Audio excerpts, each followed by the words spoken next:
Hello everyone, it's Scott and welcome back to another episode of Sky Factory 2. So, I've been cleaning up things across the base as I've tried to recover from this cold, and I have gotten all of the chests into the ME system. So, all of the walls, the loot bags, everything is now part of the system, and I want to demo a little bit of some developments as I've worked on that. So here is the attack turtle. I just wanted to, since I didn't have a chance to do that last time, show what the attacker script actually did. So it's very simple. It's just a while loop. So as long as there's something in front of the turtle's going to attack. At that point, it's just going to give a little bit of delay to give the system so it doesn't get into like a infinite loop. It lets it go back and lets the engine look for other events. So I'm not doing anything fancy here other than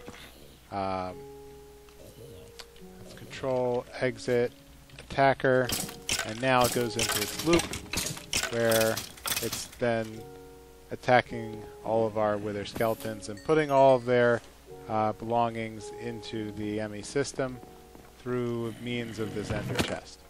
So over here I've done a little bit of upgrades down on the generation level.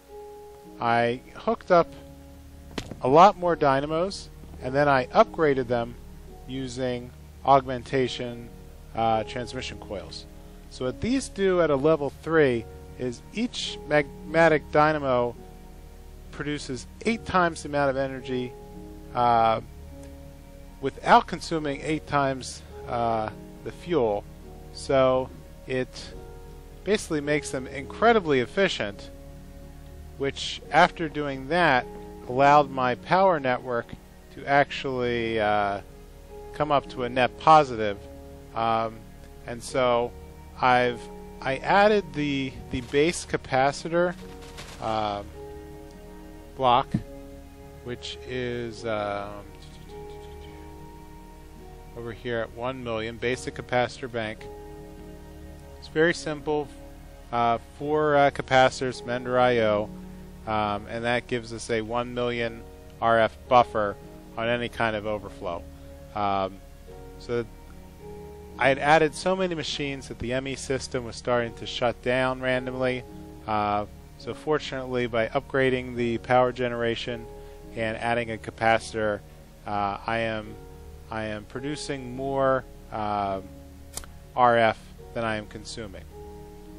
But in the process, I'm now consuming a lot more lava than I used to. So over here we can see that I am depleting the lava tanks, so I can luckily just reverse some of these guys, extract to insert, and that will begin to tap the reserve lava here that I've been holding. So I've created a little bit more pyrotheum.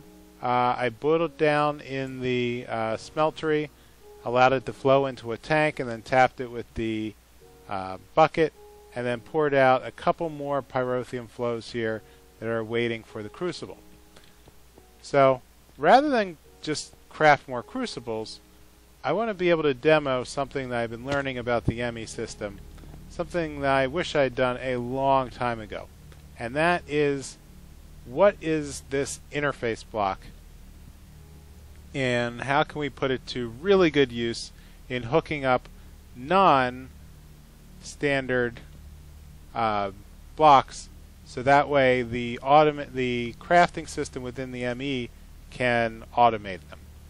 So let me do a demo of how to do this with the crucible, since that'll actually save me a lot of time. So in order to produce the crucibles, it was a multi-step process. So we needed to go from a unfired crucible. Let's work backwards. So in order to produce a crucible, we had to fire it in a smelter. We had to craft it using porcelain clay. Porcelain clay is produced from bone meal and small clay. And small clay we can produce from big clay that is being generated by the clay factory over here. So let's grab some big blocks and throw them into the ME system. Done. So now if I look at my clay supply, I only have 50 blocks of small clay, but 1,300 blocks of large clay. So running clay through a SAG mill will produce clay pieces and silicon, both of which I'm going to need for future crafting. So I think this will be a good demo of how to link up a new machine with the interfaces as well as crafting. So let's build ourselves a SAG mill.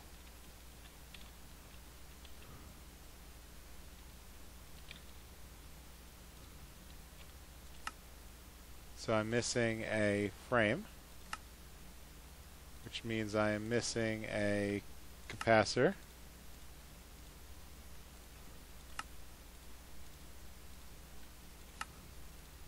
So with one SAG mill, let's get a new interface and some new conduit. I'm sorry, cable. And we're going to need another input bus.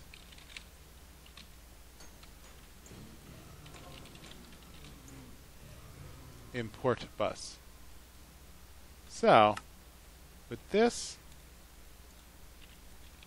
let's demo how we can hook up a new machine. So down here on the machine level, I'm going to add the SAG mill,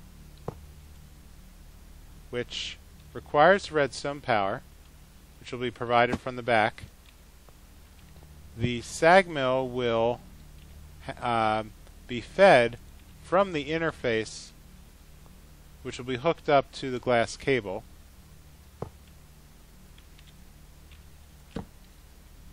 And we need to then feed the output of the SAG mill back into the ME system using this same glass cable and an import bus that turns blue when it is correctly linked and finds a spare channel within the system.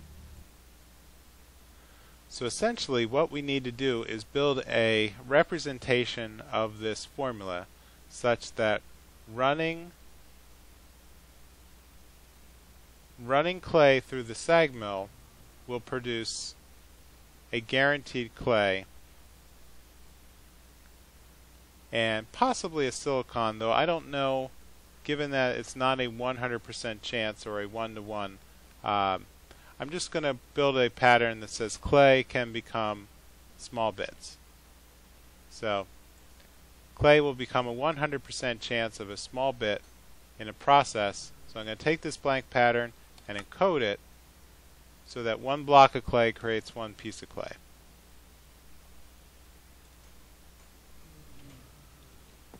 And we'll go down to that interface and we'll place it on top.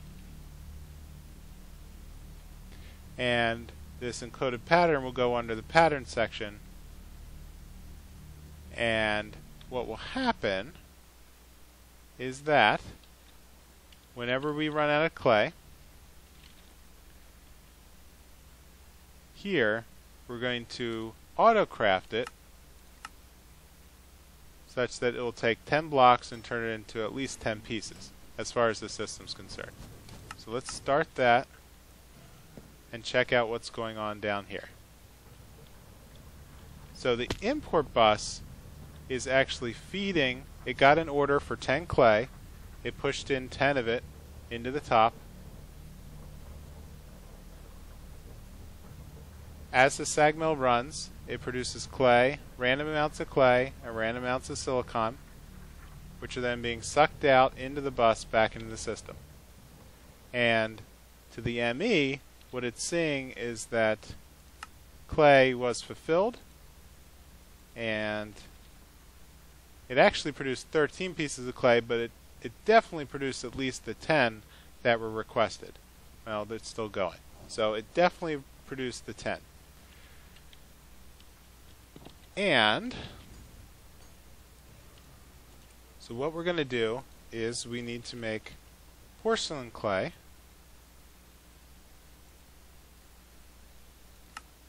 by mixing regular clay pieces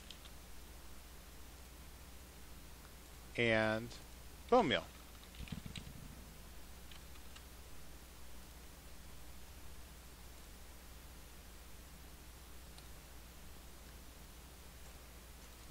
Five, six, seven. Great. And so let's encode that in the pattern. So now we're able to make porcelain clay. And then with that porcelain clay, we're going to make a template for an unfired crucible. So I'm going to make one more pattern where I have a processing pattern where I take an unfired crucible that creates a fired crucible. So I'm going to take that crucible pattern. And so what I'm going to do is now place all of these in the ME system. So next to my molecular assemblers, I'm going to find a spare interface where I'm able to craft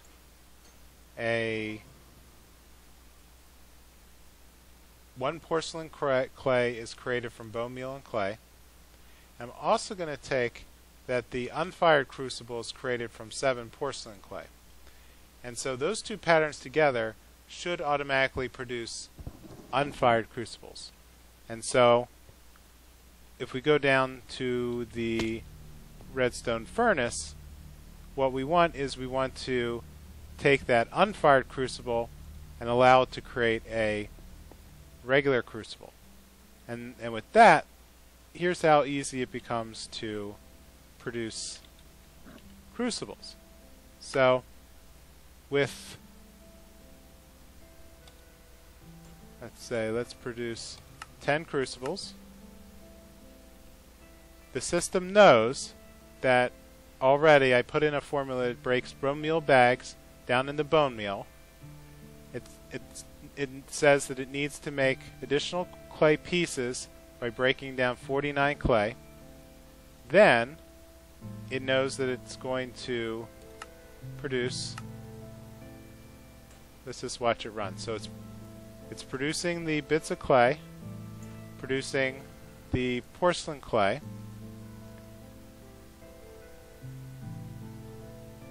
then it should be producing the unfired crucibles.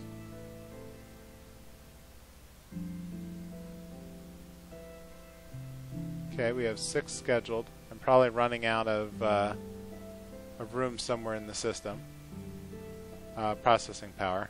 So it's trying to craft too many pieces. Okay. So it has to push all of the clay blocks through the SAG mill before it sees that it has porcelain, before it can get the clay to produce the porcelain clay. So that's what we're watching here. So the SAG mill is backing up a little. I could probably look into putting some acceleration pieces into it, but I'm willing to wait. And so it's producing everything automatically with me just putting in an order for 10 pieces. So here we have unfired crucibles being fed into the furnace and producing crucibles that are getting sucked out back into the bus. Now, one thing that is happening is I seem to be running out of channels a lot. So as we saw down there, the the import bus underneath the slice and dice machine had turned white, which meant that it ran out of the ability to link into the ME system. So we can solve that by putting in additional ME controller blocks, which is pretty easy to do. So here we see we're up to our 9th crucible, and very shortly we should get our 10th.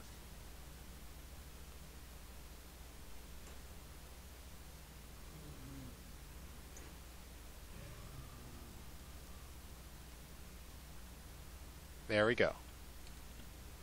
So with that, I'm going to take a quick cut and fill in the space above the pyrotheum, so that way I can get back to a net positive of lava.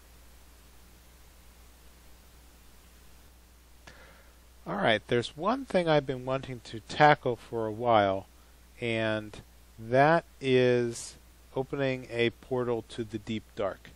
So the deep dark is a extra dimension that was added with the extra utilities packet mod, so that it requires crafting a block that acts as a gateway, which requires quadruple, quintuple, compressed cobblestone, as well as unstable ingots, which are made from our activated division sigil. Now the problem with a unstable ingot is that it will explode unless it is crafted into something else within 10 seconds. And so it's kind of apprehensive to build the deep dark, because it has a high probability of killing me. But it's for the good cause. And so what I've done is I've set up the pattern of the quintuple and quadruple compressed cobblestone here on the right, so that I should just be able to very quickly toggle over and fill those empty spots with the ingots. So let's give it a go.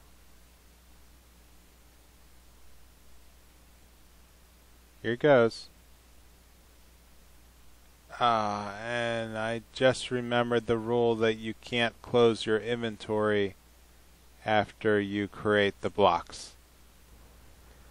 Alright, we're back, and I had to go and get some more diamond and iron. So let's try this again. So what we're going to do is let's make sure we have the space here for the 4 resultant ingots. I'm going to shift click to make all 4. The quintuple goes in the center, and these go around the north, south, east, west. And ready, set, go.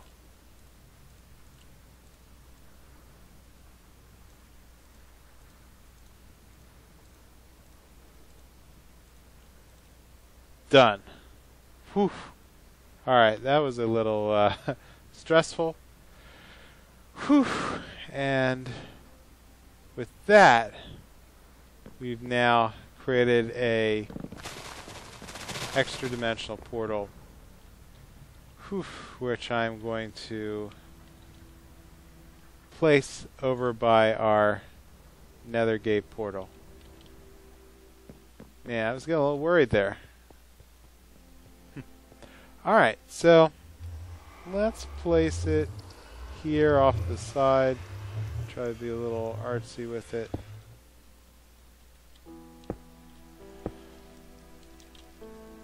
You may have noticed I'm not the most artistically inclined Minecraft builder, but I promise someday I will come back and actually start cleaning up and building a more acceptable layout. Heck, I haven't 25 episodes now, and I haven't even created a bed for myself.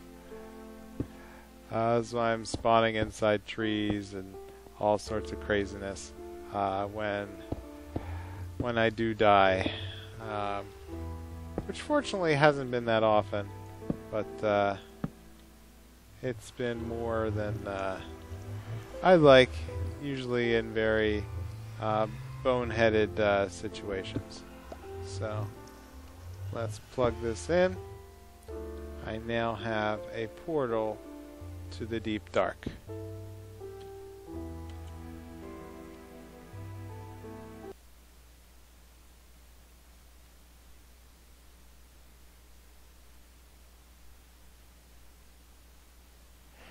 And here we are.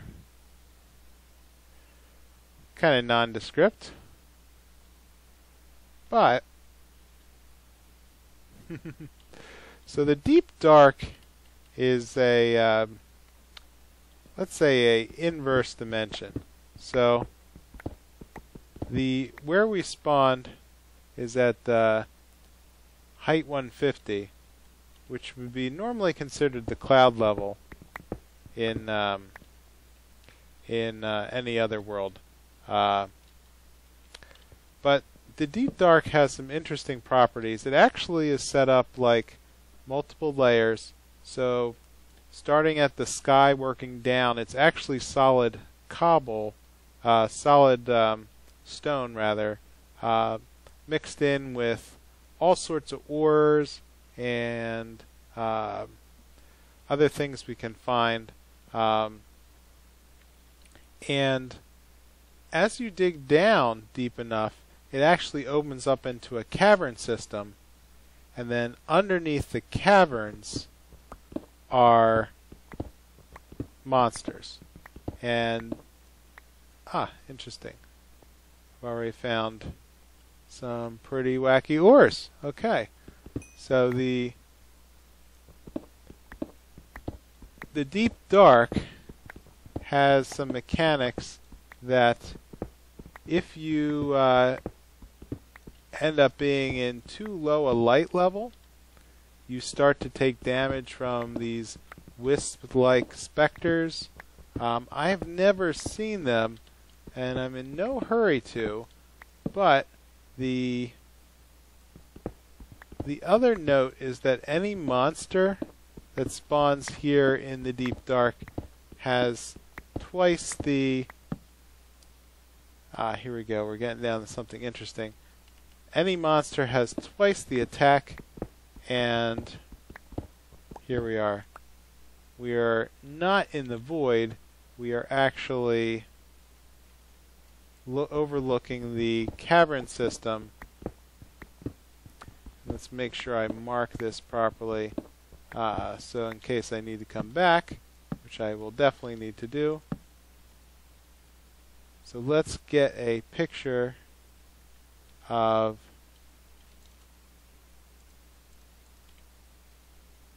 grab all my armor again. And let's take a look at what the deep dark actually looks like.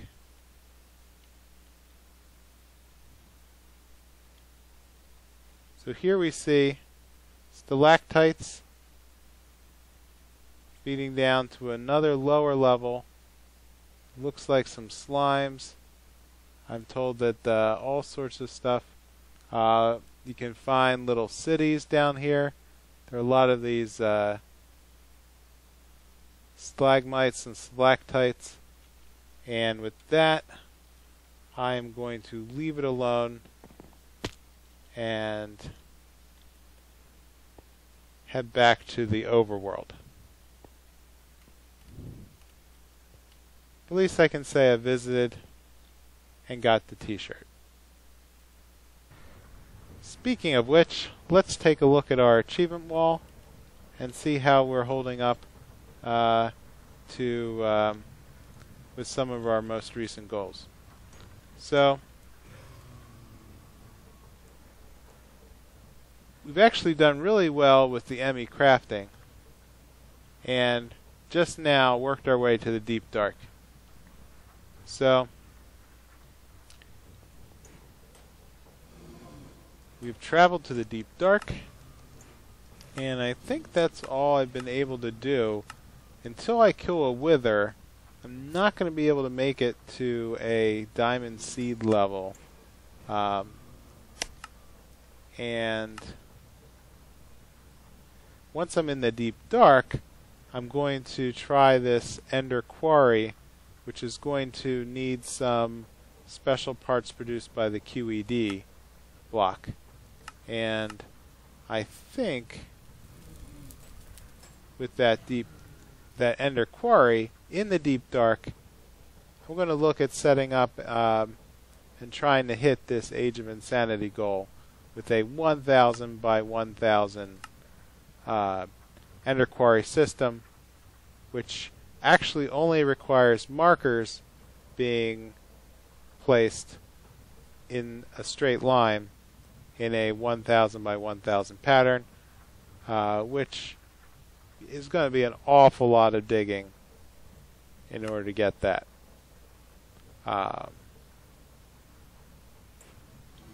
So